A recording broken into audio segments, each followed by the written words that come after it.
Imagine trying to bake a cake by tossing whole, uncracked eggs, dirt-covered vegetables, and a handful of loose flour straight into an oven.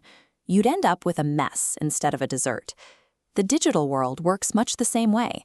Schools, websites, and social media platforms collect mountains of information every day, but in its natural state, it looks like this cluttered kitchen. To find the value in that clutter, we use KDD, a process for finding useful facts in big collections of data. It is the master recipe we use to turn a digital mess into something meaningful. Without a way to prep and cook the information, those millions of records are just noise that nobody can use. Let's look at the prep station. Before a chef turns on the stove, they inspect the ingredients. In data terms, a single item, like one student's school record, is called a data object. Every object has specific details that describe it. We call these attributes. We sort these details into 4 groups. There are labels, like the color red, and yes or no choices, like whether the fruit is organic. We also use rankings, like a 1 to 5-star quality rating, and measurements for exact numbers, like weight. Identifying these properties is the first step. You have to know exactly what you are holding before you can start the meal. Now we start pre-processing. This is where the chef washes, peels, and chops the ingredients before the cooking begins. First is data cleaning. If you find a rotten tomato, you toss it out. If a jar is missing a label, you fill it in. We fix errors and add missing info, so the records are actually correct. Next is data integration. This is like taking ingredients from 3 different messy bowls and pouring them into one organized mixing bowl, so everything is in one place. Then comes data reduction.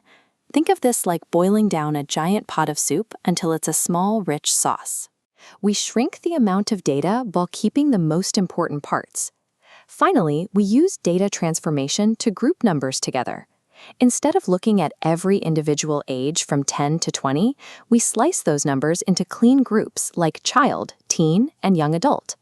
This prep work takes the most time, but skipping it leads to a ruined final product. Once the ingredients are ready, we put them in the oven. This is data mining. We use powerful computers and math to do the heavy cooking. This dashboard shows the goal, finding hidden patterns in the information. We look for associations, like noticing people who buy bread also buy butter. We also use classification to sort the data, like separating passing grades from failing ones. Clustering groups similar items together automatically, while prediction looks at the past to help us guess what will happen tomorrow. Finally, we look for outliers. These are the strange anomalies, like finding a single burnt cookie in a perfect batch. These patterns reveal the underlying rules of the system, the connections that are hard for a human to see just by looking at a pile of numbers. After all the washing, sorting, and baking, the process produces a final, beautifully plated dish: knowledge. This knowledge helps different people. Schools use it to help students who are struggling, banks use it to stop thieves, and doctors use it to predict illnesses. The real value of data engineering is how these facts help people make better decisions and even save lives. Of course, keeping this kitchen running isn't always easy.